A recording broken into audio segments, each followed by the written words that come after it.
Sir నా పేరు శ్రీనివాస్. మేము భీమారం నుండి వస్తాము. పాప చైత్ర చిన్నప్పటి నుండి డ్యాన్స్ అంటే చాలా ఇష్టంగా చేస్తూ ఉండేది. 1.5 ఇయర్ పాప టీవీలో సాంగ్స్ వస్తుంటే చిన్న చిన్న స్టెప్స్ వేయడం మేము చూసి చాలా సంతోషించాము. పాపలో ఈ టాలెంట్ ఉందని చెప్పేసి అప్పుడే ఆ వయసులోనే గ్రహించి చిన్న చిన్నగా అంటే సినిమా పాటలకి స్టెప్లు వేయడం మొదలుపెట్టింది. అలా 2 సంవత్సరం 3 సంవత్సరాలు 4 సంవత్సరాలు పాప అయిన తర్వాత తనలో ఒక టాలెంట్ ఉందని చెప్పేసి మేము గ్రహించి ఈ వెస్టర్న్ డ్యాన్స్ చేస్తే ఎవరైనా చేస్తారు, కాకపోతే మన భారతదేశం కళలకు కానాచి కాబట్టి మన కళల్ని మనం ప్రోత్సహించాలనే ఉద్దేశంతో క్లాసికల్ నృత్యం అంటే మన తెలంగాణ నృత్యం అనేటువంటి కూచిపూడి పట్ల శిక్షణ ఇప్పిస్తే ఇంకా అమ్మాయి ఇంకా చక్కగా ప్రదర్శనలు ఇస్తుంది అని చెప్పేసి ఒక ఆలోచన కలిగింది. ఆ సమయంలో 5 సంవత్సరాలు 6 సంవత్సరాలు పాపగా ఉన్నప్పుడు అమ్మాయికి అసలు యాక్చువల్గా ఏంటంటే వెస్టర్న్ ఫోక్ చాలా చేస్తూ ఉండేది. అదే నాన్న ఇది ఎలాగ వస్తుంది, టీవీలో చూసుకుని నేర్చుకోవచ్చు, కాకపోతే క్లాసికల్ మాత్రం గురుగారు సమక్షంలోనే వస్తూ ఉంటుంది, నేర్పిస్తారు కాబట్టి ఖచ్చితంగా నేర్చుకున్నాను అని చెప్పేసి అమ్మ వాళ్ళ ప్రోత్సాహంతో నేను ఇద్దరం కలిసి అక్కడ ముందుగా భీమారంలో బ్యాంక్ కాలనీలో గంప శైలజ మేడం దగ్గర శిక్షణ చేర్పించాము.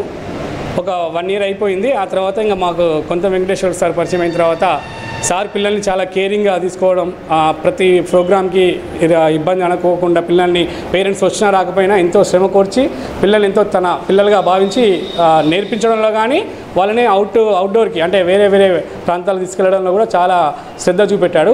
అందువల్ల మేము మళ్ళీ ఇంత దూరమైనా కూడా భీమారం నుండి ఇక్కడికి రోజు 15 కిలోమీటర్లు వస్తాయండి. అయినప్పటికీ శ్రమ కోర్చుకొని నేను ఈవినింగ్ టైం ఎంత బిజీగా ఉన్నా పాప కోసము ఒక 2 అవర్స్ వచ్చి ఇక్కడ స్పెండ్ చేస్తాము. పాప పైకి వచ్చి డ్యాన్స్ నేర్చుకుంటుంది, నేను కింద వెయిట్ చేస్తూ ఉంటాను. ఇక పాప కోసం మాత్రం చేయాలనే ఉద్దేశంతో పాపకున్న టాలెంట్ గుర్తించి మేము ఇంతగా కష్టపడుతున్నామండి. కాబట్టి ఎవరైనా కూడా అంటే ప్రతి ఒక్కరు పేరెంట్స్ పిల్లల్లో ఉన్నటువంటి కళని వెలికి తీసి మనం చేసేది వాళ్ళ కోసమే కాబట్టి ఆ పిల్లల్లో ఉన్నటువంటి టాలెంట్ను బయటికి తీసుకొచ్చి మన సంస్కృతిని సంప్రదాయాలను కాపాడే విధంగా, అదేవిధంగా ఇక్కడ క్లాసికల్ డ్యాన్స్ అంటే మామూలు కాదండి. వెస్టర్న్ డ్యాన్స్ ఎవరైనా చేస్తారు, కానీ క్లాసికల్కి చాలా ఓపిక ఉండాలి, చాలా పేషెన్స్ ఉండాలి.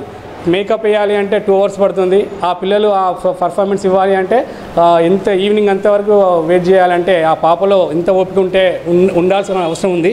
కాబట్టి అంత ఓపిక సహనం అనేది పిల్లలకి అవసరం. ఈ మధ్య కాలంలో పిల్లలకి అది ఉండట్లేదు. కాబట్టి తద్వారా ఈ క్లాసికల్ నృత్యం ద్వారా అంటే కూచిపూడి నాట్యం ద్వారా పిల్లలలో ఇలాంటి లక్షణాలు కూడా మనం పెంపొందించవచ్చు. ఇప్పుడు ఉన్నటువంటి తరగతుల అంటే చదువులో బాగా స్ట్రెస్ గురవుతున్నారు. ఐఐటి అని చెప్పేసి 24 అవర్స్లో 18 అవర్స్ పిల్లల్ని చాలా స్ట్రెస్ గురి చేస్తున్నటువంటి సందర్భంలో మైండ్ కొంచెం మానసిక ప్రశాంతత దొరుకుతుంది, అలాగే మన కళల్ని మనం ప్రోత్సహించినట్టుగా ఉంటుంది అనే ఉద్దేశంతో పాపని ఎంతగానో ఎంకరేజ్ చేస్తూ ముందుకు తీసుకెళ్తున్నాం సార్.